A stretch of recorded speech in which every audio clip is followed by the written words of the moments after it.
All right جی، تو اب اس پر بات کر لیتے ہیں۔ لیفٹیننٹ جنرل ریٹائرڈ عبدالقیوم صاحب ہمارے ساتھ موجود ہیں، سینئر رہنما ہیں پاکستان مسلم لیگ نون کے، ان سے ذرا بات کر لیتے ہیں۔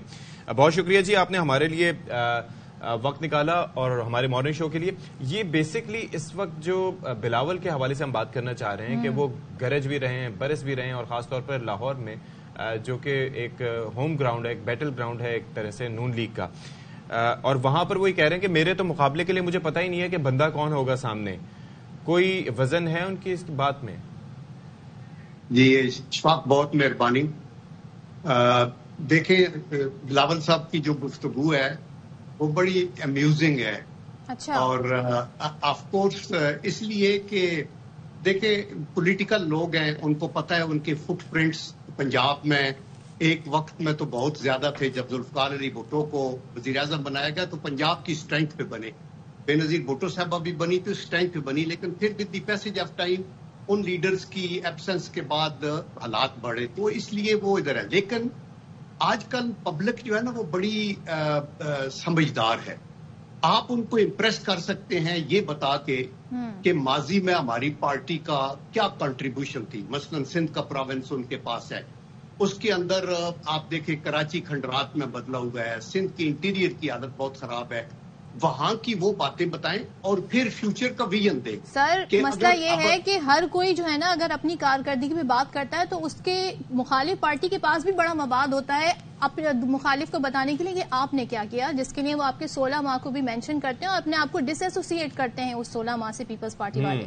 یہاں پر مسئلہ یہ ہے بلاول صاحب کے اس بیان کے پیچھے مجھے جو کانٹیکسٹ نظر آیا، آپ مجھے کریکٹ کیجیے گا، وہ یہ کہتے ہیں یا تو دونوں نااہل ہوں گے یا اہل ہوں گے، تو وہی کہہ رہے ہیں it's still not clear yet کہ یہ میرا مقابلہ کس سے ہوگا۔ کیا یہ دونوں چیزیں انٹر کنیکٹڈ بھی ہیں؟ ہاں دیکھیے آپ نے یہ صدف میں آپ کی بات سے ود ڈیو اپالوجی ایگری نہیں کرتا نا کہ 16 ماہ کے مسلم لیگ نون کی حکومت نہیں تھی، لیڈر باہر تھا۔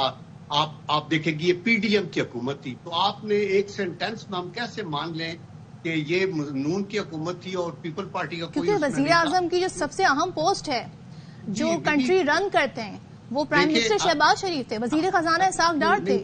جی وزیر اعظم آپ جس کو بھی بنا دیں، اگر آپ کی کیبنٹ کے اندر سارے شامل ہیں تو وزیر اعظم جو پالیسی دیتا ہے وہ سب کی مرضی کے ساتھ ہوتی ہے۔ تو لیٹس سے یہ چھوٹی باتیں، اس پہ فائٹ نہ کریں۔ میرا مطلب یہ ہے کہ جو بڑے لیڈر ہوتے ہیں وہ بڑی بات کرتے ہیں اور اس کے اوپر دیکھیں کہ آپ کے ماضی میں کامیابیاں کیا تھی، فیلئر کیا تھے، اور ان فیلئرز کو آپ نے پہلے اپنے صوبے میں کیسے کرنا ہے، پھر ملکی سطح پہ اگر آ جائیں گے تو آپ نے اس کو کیسے کرنا ہے۔ لاہور کے اندر ان کے مقابلے میں لوگ آئیں گے، یہ سارا دیکھیں پارٹی ہماری جتنا ہوم ورک مسلم لیگ نون نے کیا ہے خود لیڈر کی انوالومنٹ کے ساتھ، ایک ایک بندے کے ساتھ انٹرویو کر کے، اور کسی نے نہیں کیا۔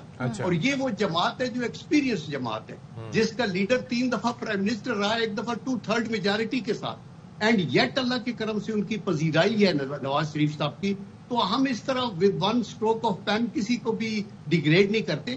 دیکھیں بلاول صاحب کا ایک رائٹ ہے، بلاول ابھی ناتجربہ کار ہیں، آ گئے ہیں، گڈ ہے، his performance he is doing his best۔ لیکن وہ تو پریڈکٹ بھی کر رہے ہیں ایک طرح سے۔ میں ان کے ان الفاظوں سے اتفاق نہیں کرتی جو وہی کہہ رہے ہیں کہ دل کی تکلیف ہوگی فیب کے بعد اور وہ دوبارہ چلے جائیں گے۔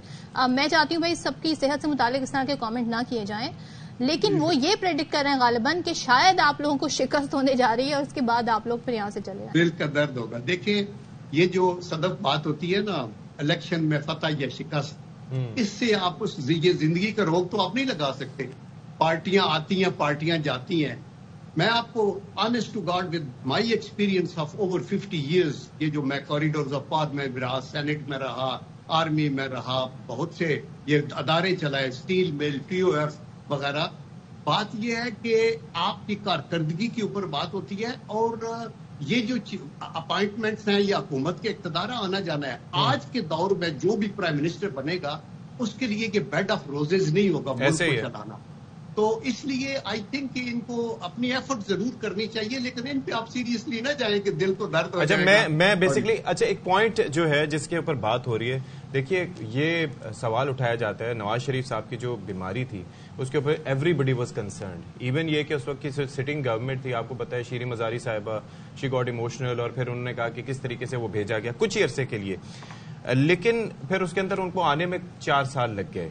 اب ہمارا نقطہ یہ ہے کہ ویسے تو ظاہر ہے کہ سیاستدان بات کرتے ہیں کہ سب کے لیے چیزیں ایک جیسی ہونی چاہیے. تو نواز شریف صاحب کا سب سے بڑا جو مینیفیسٹو میں پوائنٹ ہونا چاہیے تھا کہ یہاں پر ایسے ہاسپٹلز ہونے چاہیے یا ایسے ہاسپٹلز بنائے جائیں گے نون لیگ کے منشور کے مطابق کہ جہاں پر سیاستدان سے لے کے غریب عوام سب کا ہر طرح کی بیماری کا علاج ہو سکے گا, کسی کو ملک سے باہر جانا نہیں پڑے گا. تو یہ ہے کوئی کنسیڈریشن میں یہ چیز؟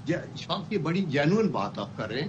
ہمارے ملک کے اندر سارے وہ سہولیات ہونی چاہیے. ابھی بھی ہم لیور کے مسئلے کے اوپر انڈیا میں ہمارے لوگ جاتے رہے اور باہر بھی جاتے رہے. نواز شریف صاحب کا جو مسئلہ تھا نا ہارٹ کا, وہ یہ تھا کہ ایک ان کا پہلے ہارٹ کے اندر پیسر ڈالتے ہوئے ان کی جو وین تھی وہ پنچر ہو گئی تھی اور وہ ڈاکٹر نے ہاتھ کھڑے کر دیے تھے کہ آئی کانٹ سیو ہم. یہ پھر ایک اور ٹیم آئی تو ان کو کیا, تو وہ ڈاکٹر جو ان کا علاج کرتا رہا اسی کے پاس یہ ہمیشہ اس کے پاس جاتے رہے. لوگوں نے وہ کیوں, اگر یہ افورڈ کر سکتے تھے تو یہ جاتے رہے. But I by your point کہ ملک کے اندر ایک تو باہر جانے سے ہماری فارن ایکسچینج خرچ ہوتی ہے اگر آپ حکومت کے خرچ پہ جا رہے ہو, لیکن ملک کے اندر یہ سہولیات ہیں اور انہوں نے بہت بڑھائی. آپ دیکھیں راولپنڈی میں یہ جو کارڈیالوجی کا سینٹر بنا ہے یہ کس نے بنایا؟ آپ یہاں کے لوگوں سے آ کے پوچھیں کہ سارا, یعنی ادروائز AFIC ہوتا تھا ہمارا آرمی کا جو arm forces institute of cardiology, اس کے بیلنس یہ راولپنڈی والا جو انسٹیٹیوٹ کارڈیالوجی کا بنا ہے. عبدالرحیم صاحب سر میں یہی آئی ایگری ود دیٹ, لیکن میں ایک چیز پتہ ہے کیا کہہ رہا ہوں. میرا پوائنٹ یہ ہے کہ ایک ایسا ہاسپٹل ہو کہ جہاں پر جیسے NICVT ہے یا باقی ہاسپٹلز ہیں, گمبٹ انسٹیٹیوٹ ہے, اس طرح کے institute they are good, RIC اچھا ہے, لیکن میں اس وقت مطمئن ہوں گا کہ جب نواز شریف صاحب یا بلاول بھٹو زرداری یا PTI کے جو بانی چیئرمین یا کوئی بھی وہ لوگ بھی انہی ہاسپٹلز میں جا کے علاج کریں گے, تو میں کہوں گا کہ اشفاق ستی جہاں جا رہے ہیں وہیں پہ ہماری لیڈرشپ بھی جا رہی ہے, جنرل صاحب بھی وہیں پہ جا رہے ہیں, پھر تسلی ہوگی ورنہ نہیں ہوگی. 100% ایگری کہ ہمارے ملک کے اندر وہی سہولیات ہونی چاہیے جن کے لیے غریب سے لے کے امیر تک ساروں کا علاج ہو سکے. ایسے ہی ہے. اور اس سلسلے میں ہر حکومت نے اپنا ایفرٹ کی ہے. آپ یہ دیکھیں کہ ایون پیپل پارٹی کے میں دیکھ رہا تھا کہ انہوں نے وہاں میڈیکل فیسلٹیز کچھ کریٹ کی ہیں کراچی کے اندر. اسی طرح پورے پنجاب میں اور پاکستان میں جتنے میڈیکل کالجز, میڈیکل کی یونیورسٹیز, آپ کے ہاسپٹلز آپ کو کاؤنٹ کریں تو دیر سو مینی, لیکن ہمیں اور کچھ کرنا ہے. لیکن میں اس بات آپ کے اس کا فائدہ اٹھانے کے لیے کہتا ہوں, آج ہمارا مسئلہ سیاست نہیں ہے, آج ہمارا مسئلہ معیشت ہے, اور معیشت کے اندر آپ کے ان کے اوپر ہمیں دھیان دینا چاہیے اور اس کا ایک بلیو پرنٹ لانا چاہیے کہ یہ جو فارن ایکسچینج کے ایشوز ہیں, جو آپ کا ڈیپریشیٹ ہو رہا ہے روپی, جو ان امپلائمنٹ ہے, جو آپ ان ایکویلٹی ان سوسائٹی ہے, اس کو ٹھیک کرنے کے لیے ہمیں آگے ہمارا کیا پلان ہے اور اس کے اوپر الیکشن لڑیں اور پھر ایک یونٹی ہو. ملک کے اندر آج پولیٹیکل ایکیوٹ پولرائزیشن ہے جو گھنڈ کی طرح کھا رہی ہے, تو اس کو ٹھیک کرنا. Thank you so much sir, thank you so much for being with us.